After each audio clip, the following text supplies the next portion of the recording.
Hi, hello everyone. I'm glad to see we've got a bunch of people joining us today. I would like to welcome you all to today's talk on studying in Ireland, especially funding your studies here. My name's Aidan. I work at the University College Dublin on the one side of the island, and then we are joined by Sarah Power and Elanor from Mary. Am I right? Mary Immaculate? Mary Immaculate College, or Mary I. Easier to say it that way. Hello, everyone. Thanks for joining us. Hi. So Sarah works at Mary Immaculate, and Elanor you are currently a student at Mary I? I am currently doing my master's at Mary I, and I also did my bachelor's degree there. Very good to have you guys tonight. Well, this afternoon, I should say. So just to give everyone a bit of a sense of how the discussion is going to go today, we're going to start off with a couple of slides. You're welcome to put your questions in the discussion board. While I'm chatting, Sarah or Elanor will be able to respond. And then I'm going to hand things over. Hopefully I won't bore you all with the slides. I'm going to hand things over to Sarah and Elanor for a bit more of a free-form discussion, and I'll be on the chat to keep an eye on things. So thank you very much for joining us. I should also just say that you will see a little bit of UCD branding, but please know that I'm not here plugging just one university. I would love it if you could come and see any of the universities in Ireland. They're all great. And it is a great country to be. You might hear from my accent that I'm not originally from the country. I've moved here and I really enjoyed my time in Ireland. So I'm going to start off with a quick PowerPoint presentation, and hopefully you will not judge me too harshly for my poor PowerPoint skills. Just hold on 2 seconds while I reset something here.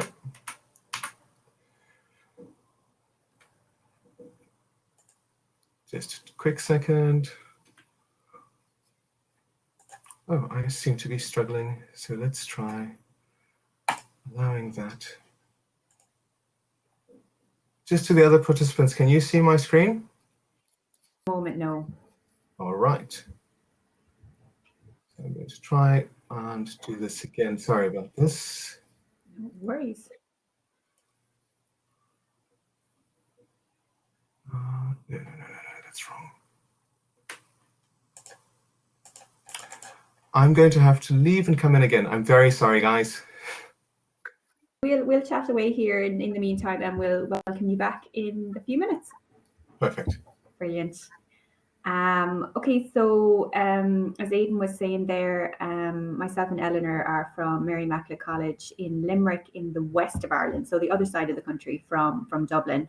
And Elanor is a US student who was with us for her undergraduate bachelor degree and has continued on now to do her master's degree. So she's going to be talking to you after Aidan's presentation about her process as a student applying to Mary I, and also receiving the federal aid loan as well, and how that all worked out for her.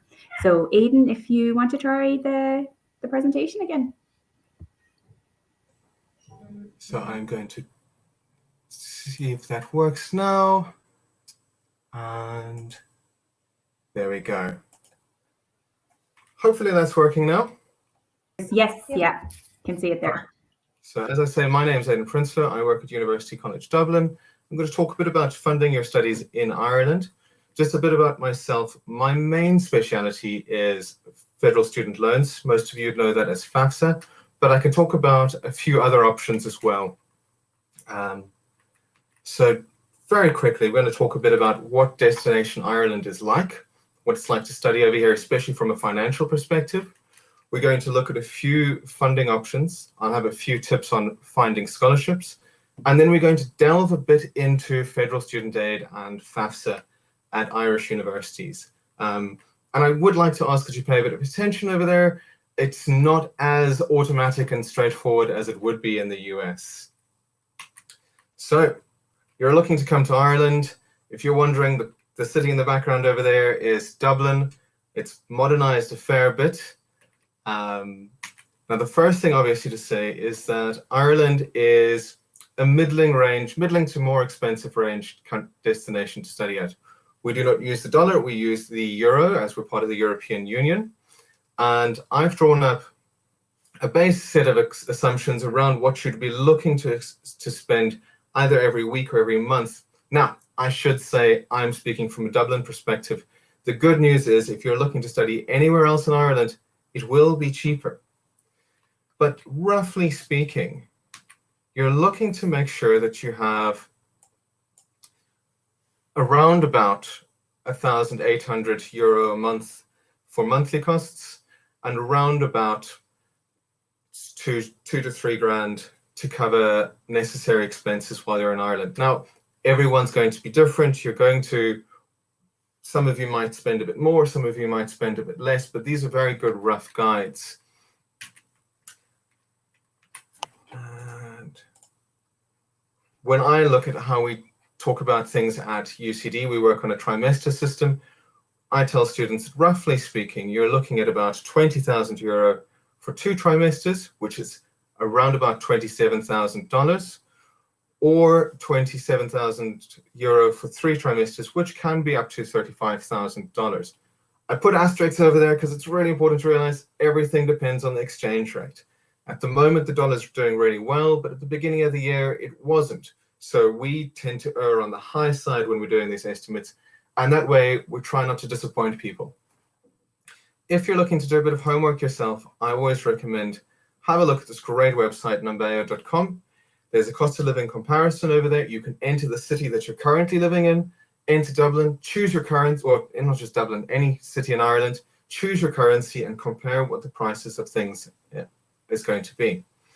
Always remember also that your tuition costs, and if you're living on campus, your on-campus accommodation is going to be factored into this as well.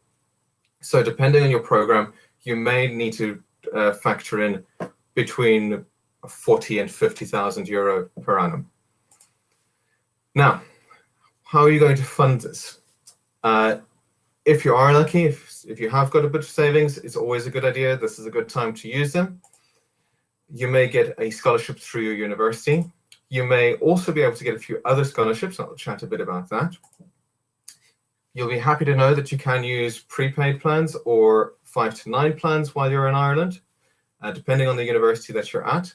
And because I won't talk much about these in the upcoming slides, just worthwhile saying that generally it's worthwhile talking with your 5 to 9 plan or your prepaid plan to see what universities they count as eligible. Each plan will have different eligibility criteria.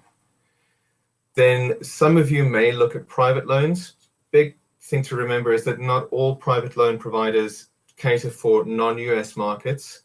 So you may be looking at mostly Sallie Mae or Ernst Navient, but I would always recommend talking to as many options as possible, comparing options. And then lastly, the big one that I can talk about is your federal student aid or federal student loans. And I'll talk a bit about why we talk about loans specifically in Ireland. Now, before we get to loans, big thing about finding scholarships. A lot of the universities in Ireland do have limited scholarships available. It is always worthwhile talking to the university representative to see what scholarships we offer. For quite a few of the universities here, when we talk about scholarships, what we're talking about is fee reductions. So if we're charging you €15,000 for the year and you get a scholarship of €3,000, that means that at the end of the year, you're actually getting charged only €12,000.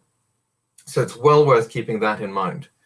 But keep in mind that you can also look for scholarships provided by institutions within the US. The studentaid.gov website has a really good website on how to find scholarships from various providers in the US. I absolutely recommend having a talk with them. If you're coming out of high school, a very good idea is to talk to your high school counselor and see what's available. And then the US Department of Labor offers a free scholarship search tool.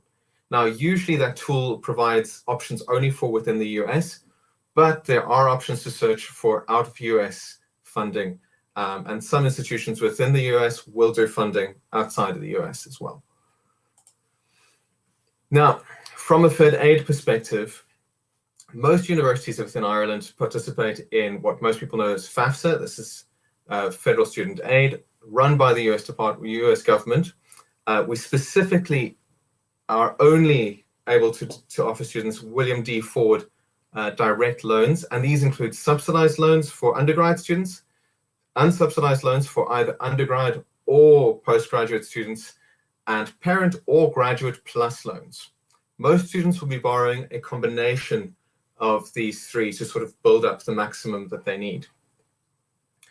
Really important to state, unfortunately, due to US regulations, we can't offer any Pell or Teach grants. And that's got nothing to do with Ireland in particular or any country out of the US. It's just a rule, a regulation that the US government has put in. So when you're talking about federal student aid at universities outside of the US, we are talking about direct loans only, or the Stafford loans as they used to be called. Now, how this works is you as a student, if you're interested in taking out student aid, the very first thing is you're going to fill out your FAFSA, and that goes straight to the US government. The US Department of Education does the processing. And when that happens, they will send you a student aid report. They will also get in touch with your university, or you will need to get in touch with your university directly. Some of us do this different ways, and it's really important to talk to the university, to your federal aid office, to see how we do it. The green arrows here show the money. So if you've applied for FAFSA, you go through to the US government, they will send the money to the university, who, once we've allocated things to fees, are also able to send money to you, the student, for living in Ireland. Keep in mind the university plays a really important role. So even though you're not borrowing the loans from the university, you're borrowing it from the US government, we are the gatekeepers. We certify your loans, we make sure we set in reasonable limits, which are called the COA, cost of attendance.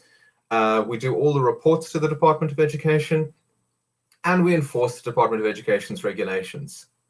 When you're finished studying, you will need to repay your loans, and that happens through a loan servicer, which is a third-party company hired by the US government to collect your loans at the end of your degree. Now, everyone wants to know, how much can I borrow? The short answer is quite nifty. It's up to the cost of attendance. The cost of attendance is actually a technical term. It is a mathematical sum that we work out looking at your tuition and other program fees, so fees within the university, plus your cost of living and other essential costs while in Ireland, minus all your scholarships, sponsorships, or other financial aid that you're receiving. This does not, mom and dad are not necessarily other forms of financial aid. When we're looking at scholarships, we're looking at either reductions that the university is giving you or money from a third-party agency. So remember that your cost of attendance is only a maximum. A lot of people that I talk to think their cost of attendance is a recommended spend, and there's a lot of reasons why you shouldn't view it as that. What your cost of attendance really is a maximum that you're allowed to borrow. In a lot of cases, that means, and especially at UCD, what we encourage students to do is to tell us how much you would like to borrow. So if you can borrow up to $56,000, we would like you to say, okay, I'm looking at 40,000. I can meet the other 16,000. A really important thing when you're looking at universities outside of the US is the exchange rate. Now, there's some things, because we're working with US loans, some things will always be in dollars. Your cost of attendance is going to be in dollars. The loan amounts that you ask for, your repayment in US dollars. However, your expenses on this side, your student fee statement or invoices, they're all going to be in euros. When the universities receive the money from the US Treasury, it's automatically exchanged into euros when it arrives in our bank accounts. So anytime we're talking about loans here, we're always talking about an exchange. We also, most universities here, work with two different kinds of exchange rates. There's a hypothetical exchange rate that we use to work out the cost of attendance. We usually base this on a forecast for what the exchange rate is going to do for the next year, plus a little bit of a buffer for in case something really crazy happens. So we usually give you a worse exchange rate than we expect the year to actually bring. And then there is a real exchange rate. And this is the exchange rate for any transaction that the university or you have with the US government or your loan servicer. And this is, so in the case of UCD, where we draw the money down from the US Treasury, that's the exchange rate on the day that the money arrives in our bank account from the US. Now, you might want to say, how do I go about doing this? this time of year already, you can start completing your FAFSA. I think it's a little bit later than October, but I'd usually recommend that students start doing their FAFSA from November to December. And in order to do that, you need to know your university's OPEID. There's also a university search tool on the FAFSA. You should select the university you want to study at. You can select multiple universities, but make sure you select the right one. Once you do your FAFSA, you will get a student aid report. And I know so many students love to just hand this in to us and say, that's it, have a look at it, but really double check your own student aid report. Sit through it with mom and dad, go through and check that everything's correct on it and that there's no flags or warnings on it. Quite often, if we get a student aid report, it might have something that says, look, this person needs to do X, Y, and Z. And it really helps us if you've done that ahead of time. Then from about March onwards, the universities will start doing the cost of attendance calculation with students. And that tells you how much you're able to borrow for the year. After about April, you'll need to sign several documents. These documents you do not sign with the universities, you sign with the Department of Education, but we will need to see copies of all these documents. And then generally, around about the end of July, especially for UCD, we ask for students to get all those documents into us so that we can review them and make sure that everything's in order. That's also the time when you tell us how much you'd like to borrow for the year. And then in September, at the beginning of every academic year, we do the very first disbursement for the year. Keep in mind that we can't do the disbursement more than 10 days before the start of the term. And it's really important to realize that non-US universities take time to organize a disbursement. We can't just do it at the drop of a hat. So we generally set dates months in advance, and we can't change those dates. Lastly, I always advise, because every university does it slightly differently, talk with your university's recruitment specialists, with the federal aid officers, to find out what the timelines are for the year. I will be happy to share this with you. One thing I always say is, while it's good to check the university websites, please make sure you also check the US Department of Education's website, studentaid.gov. Everything we get to, or have to tell you, is on there. It might just be a case of looking at the right page, but they're very, very helpful. So I'm going to stop sharing and hand things over to my colleagues. I hope you found that helpful and informative. I did anyways, because to be honest, I don't work very closely with the federal aid or FAFSA side of things. That would be, we have a dedicated colleague in our office who does that. So I found it very interesting. I didn't know a lot of those things. So that was brilliant. Thank you. So just to reintroduce myself and Elanor to everyone, we are from Mary Immaculate College in the west of Ireland in Limerick. And Mary I, as we call it, is a college of liberal arts and education. So we have about 5,000 students in a city-based campus in Limerick City, which is a really fantastic university city.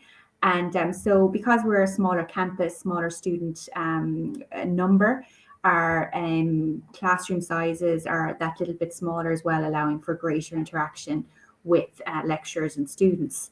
And we have a growing number of international students who come to us for undergraduate degrees and postgraduate degrees. And Elanor is a fantastic example of one of those. She came to us to do her undergraduate degree in liberal arts, and is about to graduate from that in about 2 weeks at the October graduation ceremonies, and is enrolled with us now doing a master's in media studies.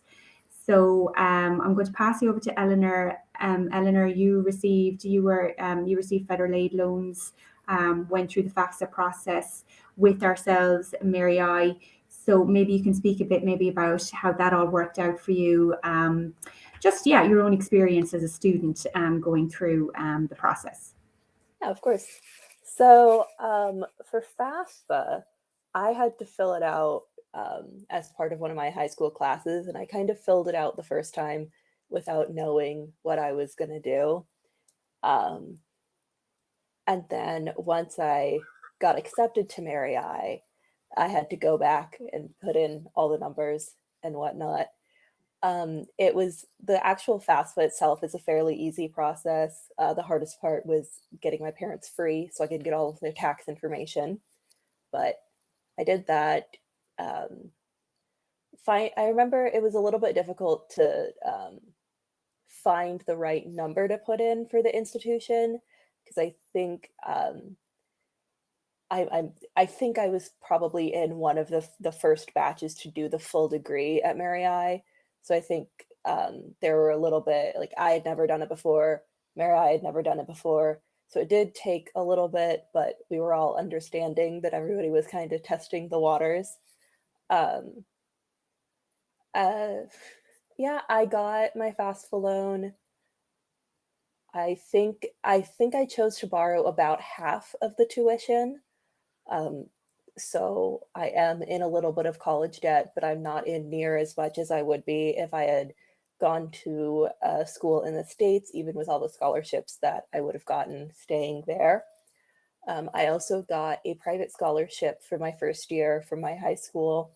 Kind of the same thing. I was the first person to get that scholarship and then the first person to say, hey, can that be in euro? But they were very nice and they did that for me. And then every October-ish, I just went in, renewed my FAFSA. I think I borrowed the same amount every single year just to keep it all sorted for me. FAFSA came in, paid my tuition, went to school. So it was a fairly easy process for me.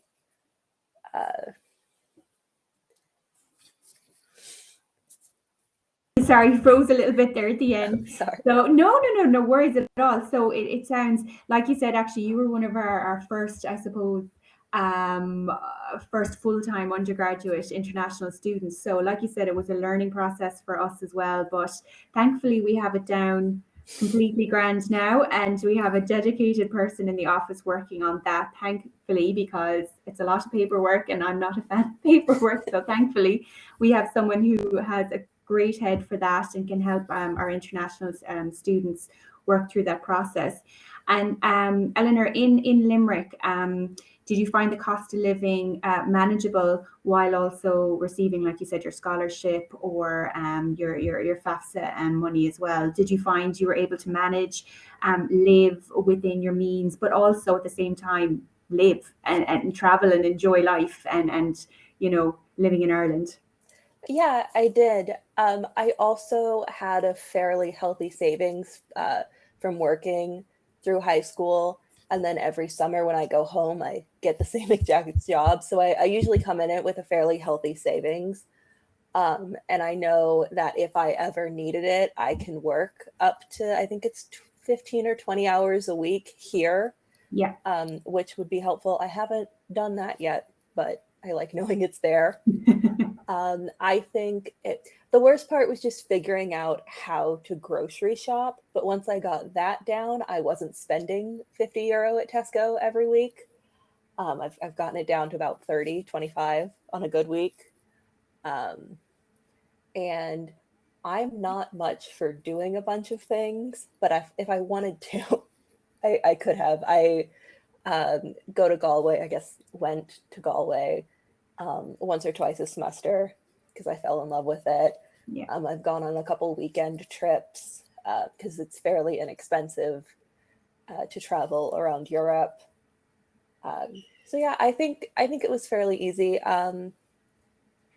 I've got my phone bill sorted here. All my accommodations I've paid at a lump sum, which has been very helpful because I don't have to worry about factoring that into everything monthly or weekly. Mm-hmm. I know that's not always an option, but for me that helps because just get that one piece set away out of my mind. Yeah. No, and I think you mentioned it as well, just in terms of what your tuition is in Ireland, even as a non-EU student paying non-EU tuition fees. The tuition fees are a lot less than what you would be paying if you had stayed in the US and studied in the US. I mean, they're significantly different. So yeah, I know I've seen some of the costs as well. So it's a really important point, I suppose, to make, that studying in Ireland at any of the institutions or universities, the fact is that even the non-EU tuition fees are very, very competitive and lower than what you would be paying over in the US. And our cost of living, yes, Dublin is that little bit pricier. I lived there myself for 10 years. I am, but overall, as a student in Ireland, you can avail of student discounts.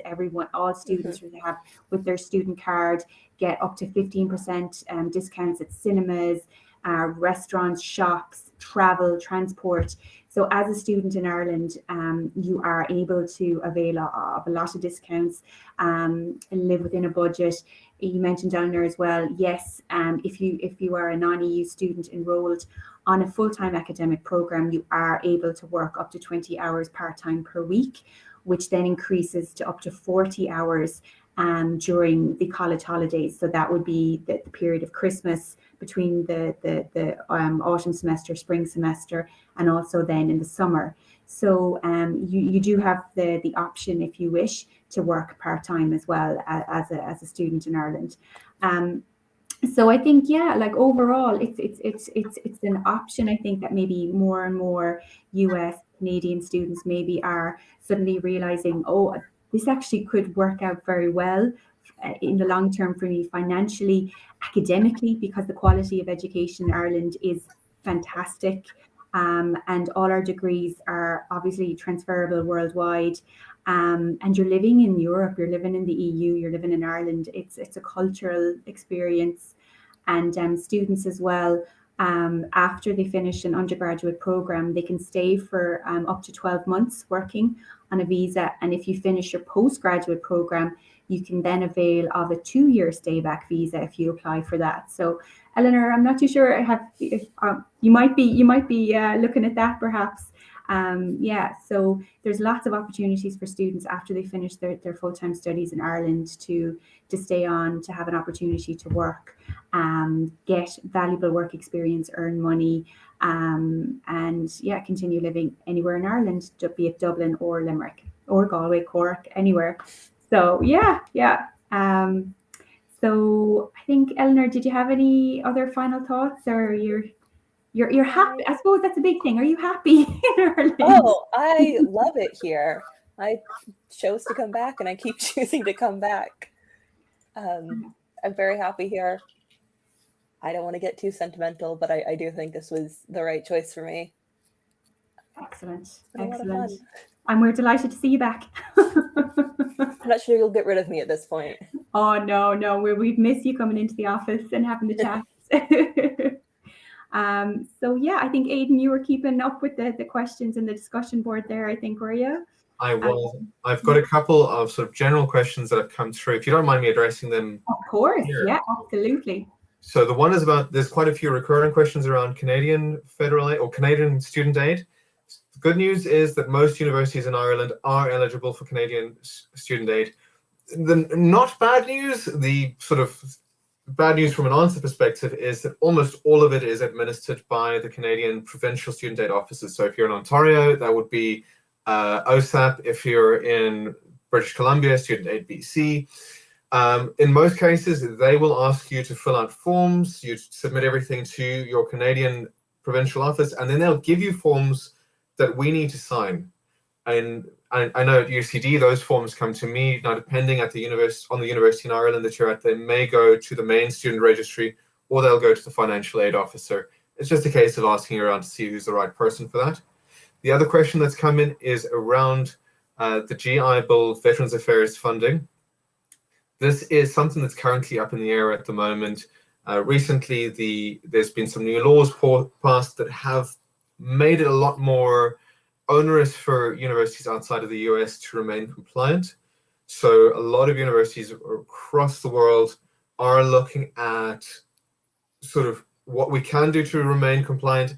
And if that isn't possible, in some cases, there are universities that are leaving the VA funding programs. It is unfortunate. It isn't something that we really have much control over. It's just something that sort of comes through from a regulatory perspective in the US. The last one, there is a final question that I might get to very quickly, and that's just to talk about the cost of living in in Dublin in particular. And this is a bit where I sort of tell you, Dublin is quite different to the rest of Ireland in the sense that the cost of living around rent can be quite high. I always recommend the students over here shop around, talk with our student advisors and our recruitment team because they have the best advice. And we always recommend that students look to rent shared apartments. It's something that's very different in Ireland to what it would be in the US. In the US, a lot of first-year students will go and stay on campus. That's not always the standard thing in Ireland. So you may get a place on campus, which is great, but quite a few students will live off campus in the surrounding areas. Now, the good news is Ireland's one of the safest countries in the world.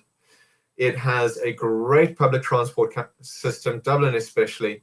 And so it's very easy to get around. It's a great place. So I wouldn't put your hopes on staying on campus unless, that's sort of a major deal for you. I don't know.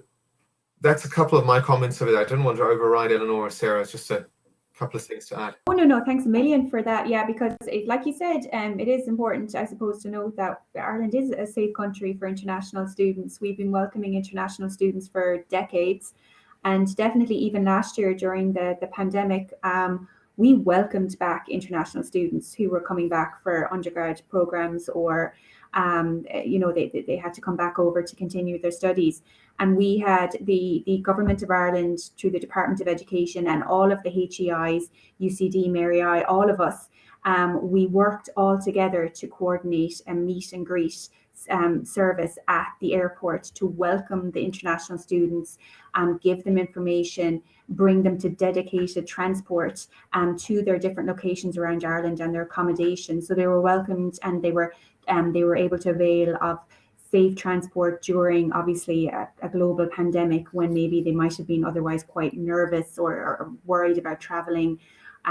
So we work together as a country, all of us, and like I said, top down, the government down, to welcome international students back and made sure they had all of the information, knew exactly what to expect. We all checked in on them. Like, I think I'm so proud of like what all the HEIs and the government did to help students who wanted to come back to Ireland during that time.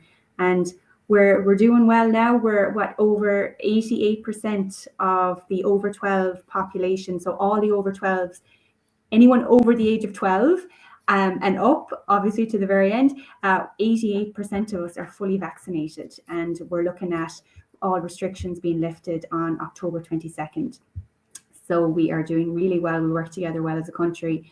And Elanor, I maybe you can, do you feel that, safe, happy? How do you feel as a student? Yeah, would you agree with that? I'd say so. I think everyone takes safety and public health a little bit more seriously here than they might in Arizona. So yeah, I've yet to have to be somewhere where I'm in a huge crowd of people. We were talking about that a little bit before. Still not fully used to that. Hasn't happened, thankfully. And I'm excited. I'll get to have a graduation ceremony. It won't look exactly like what I thought it might have, but it'll be in person, and I'll get my degree and get a little picture. So you'll be wearing your gown and we'll be saying hello to you. Like, yeah. So life is coming back to normal again. And like that, it's a safe country. We're number 8 in the Global Peace Index this year. So it really shows what a safe, welcoming country Ireland is. So just academically and personally and culturally and financially, it's a great decision for any of you to consider coming to Ireland to any of the HEIs here. So definitely have a look at the information we've shared today and reach out to us, to Aidan, myself, with any questions you might have. And yeah, unless there's any more questions, I think, oh, here we are. Here's Rupert. Hello. So look, guys, I think that was fantastic. Lots of really, really valuable and important information there. We will obviously be sending this around to you all so you can access Aidan's slides. He had some really good resource points in there, some good websites to refer to. So we'll make sure you receive all that. Continuing on the theme of work and internships, we've got the last seminar starting in around 10 minutes. So we'll be looking at Irish graduates and how they're in high demand in the workforce. And we'll also explore ways that students can gain experience prior to graduation and set themselves up for a future successful career. So that's starting in about 8 minutes now, I should say. But before then, do remember you can get out into the hall, speak directly with the institutions, have a one-on-one chat and ask all your specific questions. And seeing some notes here from some Canadians in the audience, we do have a lady called Suzanne, who is on the Education and Island stand. She's based in Vancouver. She's a Canadian education specialist and works for the Irish government. So drop in there, have a chat with her, and we'll be back with you in about 8 minutes for the last seminar of the day. Thank you. Thanks, presenters. Have a good. Brilliant. Thanks a million. Thank you. Thank you. Bye-bye. Bye. Bye, Elanor. See you soon. Bye. Bye, Aidan. Bye.